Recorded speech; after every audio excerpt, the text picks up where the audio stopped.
Have you ever felt like you had nothing left? Too little strength, too few resources, too many bills, and not enough hope? The story of the widow's oil in 2 Kings 4 is a powerful reminder that God can take the little we have and multiply it into more than enough. A poor widow came to the prophet Elisha, desperate and overwhelmed. Her husband had died, leaving behind debts she could not pay. Creditors were threatening to take her 2 sons as slaves. With no money and no solution, she felt like her world was falling apart. Elisha asked her a simple question. "What do you have in your house?" She answered, "Nothing except a small jar of oil."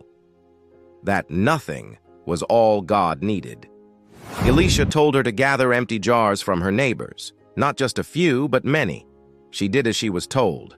And as she poured from her tiny jar of oil, something miraculous happened.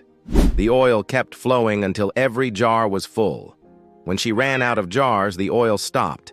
She sold the oil and paid her debts, and she had enough left over to live on. This story reminds us that God's provision doesn't come from what we don't have. It starts with what we already have. The little in your hands becomes more than enough when placed in God's hands.